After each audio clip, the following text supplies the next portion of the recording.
Well, welcome to Trinity Lutheran Church on this fourth Sunday in the season of Lent.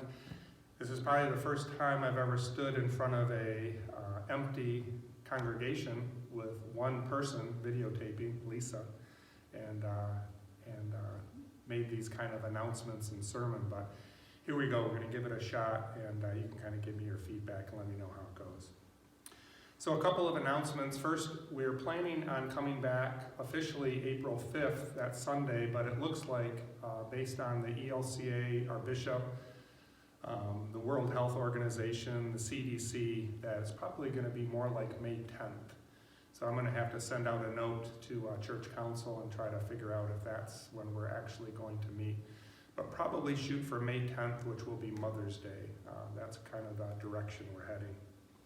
Also, I want you to know that our prayer group continues to meet, and tomorrow on Monday at 9 o'clock, we're going to have our first virtual prayer group meeting from 9 to 9:40.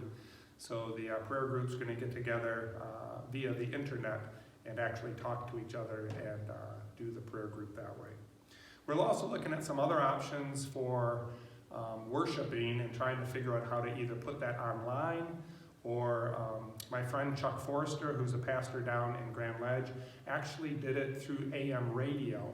So he invited the members to come into the parking lot in their cars, and he somehow shared his whole service with them via AM radio. So I'm going to talk to Chuck and just kind of see what kind of options are out there.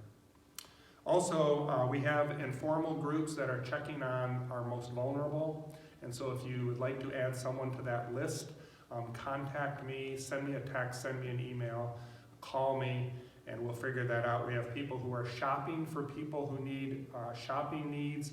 We have people who are taking other people to doctor's appointments. And we even have people who are just making phone calls in support and checking in with people. Also, I would like to ask you to keep a very special group of people in your prayers these days, and that is the people who are in prisons and jails. Word is out now that the coronavirus is in some of the prisons and jails, and that has to be an awfully scary thing for people who are incarcerated and for the people who work in jails and prisons. So Kelly, Trevor, Steve, we have a few people that are connected to the church that are serving some time, so please keep them in your prayers as well. And lastly, please, I ask if you can consider a gift to the church. If you can send something in, our counters will be happy to count that and get it into the bank and make sure that we stay financially healthy during this time of coronavirus. We probably will have to visit, Church Council will, on maybe who we pay and who we don't pay and how we do all that. Hopefully we can remain healthy and strong and move forward that way as well. So thank you for your generosity and for your gifts. Today's gospel reading is a long one, and so what I thought I would do is just kind of condense it down into sort of a nutshell version, if you will, and then you can certainly always read it on your own. So it begins with Jesus walking along with his disciples and seeing a man who's born blind. And I'll talk about that sentence later on in the sermon, but I think that's probably the most important sentence in today's gospel, is that Jesus sees the man that is born blind. The disciples then ask Jesus, well, who sinned that this man was born blind? Was it him or his parents or his parents' parents? Because in Jesus' day, sin was connected to illness, blindness, deafness, lameness, leprosy, anything that somebody got, it was probably because someone sinned and God was punishing this person because of that sin. And then it goes into a big debate continues. That's what makes the gospel lesson so long. So Jesus is involved, the disciples are involved, the blind man is involved, the blind man's parents get called in, the Pharisees and the religious leaders are involved, the neighbors of the blind man are brought in to testify, and you have this big hullabaloo of people trying to figure out why people suffer and how we're supposed to understand that word of suffering. Probably a pretty good word for us to hear in the midst of this corona pandemic, right? As we go around and figure out why is this going on? In the end, there's a great reversal that takes place. Those of you who come to church pretty often shouldn't be surprised that Jesus does this big reversal thing at the end of the reading. The blind man who couldn't see at the end of the gospel could see, and he could not only see physically, but he could see who Jesus was, and he could realize that Jesus was the one to worship. The people who could see at the beginning of the gospel reading, by the end were blind. And Jesus faces them with their blindness about themselves, their blindness about other people, their blindness about God, their blindness about their understanding of sin. All of that stuff is kind of rolled up together. And Jesus says, you are the ones who continue to say, I see everything clearly.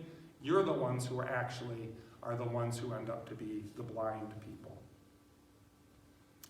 Well, it was the summer of 1986, I believe, and I was working at Stony Lake Lutheran Camp as a lifeguard, and the kids were gone. It was a Saturday afternoon. The kids wouldn't be back until Sunday.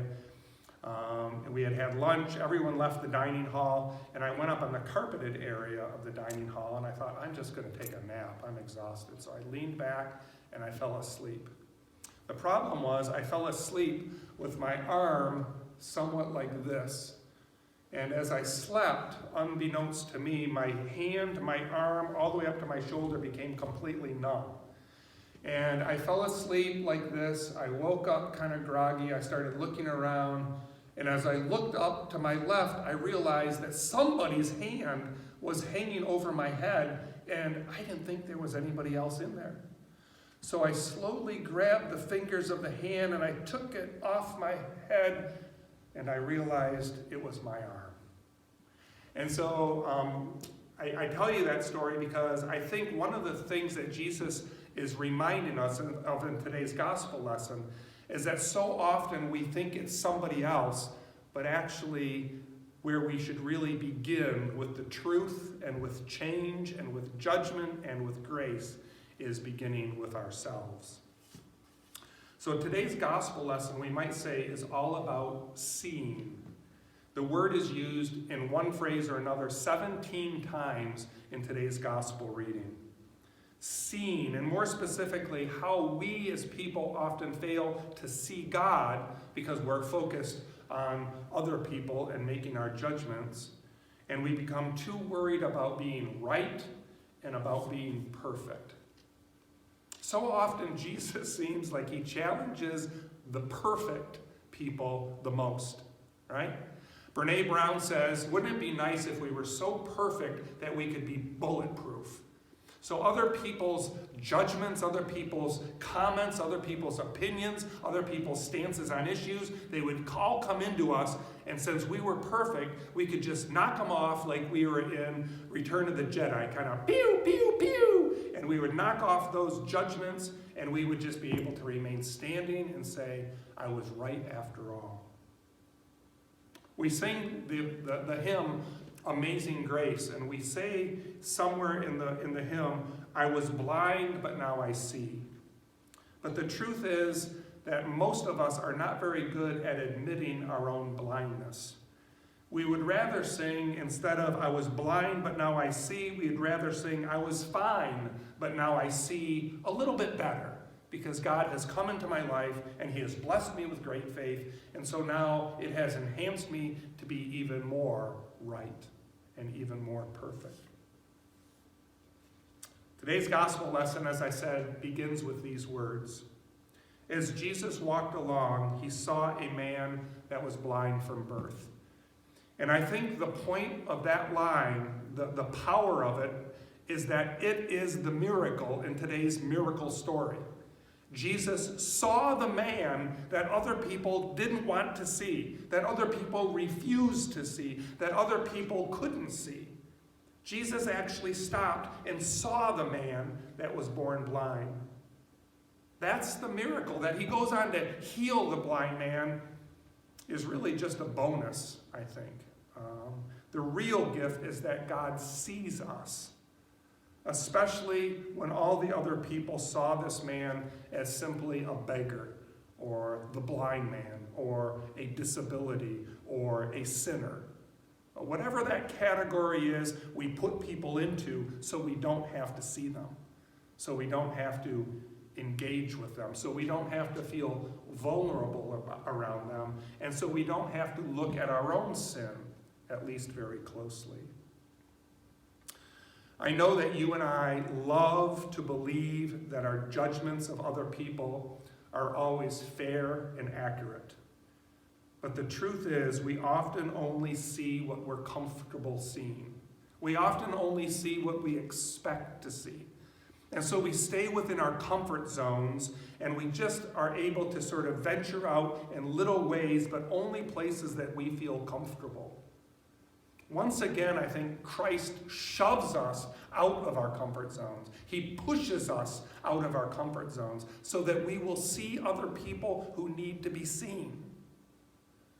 In this time of the coronavirus, is there any time more important for us to see the people who need to be seen, the people who are in greatest need? And when we do that, it's not just like, okay, I'm fulfilling God's law, but actually we begin to see ourselves, and we begin to see the blessings and the love of God in our life. We begin to be surprised by God's newness. We begin to feel a sense of joy, a depth of joy that we otherwise hadn't experienced. And we enter into maybe an ability to be truly honest with ourselves. You know the people that I trust and respect the most? Probably the same ones you do.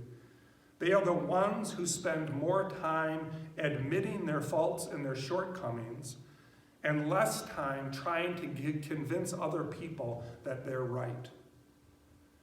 There was a short video from Trevor Noah this past week, and Trevor talks about the kind of people that we trust, the kind of people we feel connected to, and those are the people who tell us the truth. He equated it to flying on an airplane and having a pilot come over the intercom and say, you know what, people, we're going to suspend dinner service right now. Buckle up your seatbelts because we're going into a time of some pretty good turbulence. Things are going to get pretty shaky for a while. So just stay low. When we get above it, we're going to try to fly out of it. We'll start the dinners and the meals again. But for a while, things are going to get really shaky. When you hear that, and then all of a sudden the shakiness begins and the plane starts to move around, you start to say to yourself, well, this is what he was saying that is going to happen. And you feel a lot more calm and trusting and connected to the person who's flying the plane. But if you have someone who comes on and they say, no, things aren't shaky at all, and you can see other people shaking. Trevor Noah says at one point, he has a guy sitting there, he says, the stewardess is on the ceiling, it is shaking bad. And the pilot says, oh no, everything's fine. This is one of the smoothest flights I've ever flown. And so the truth, being able to be connected to the truth, is what Christ desires from us.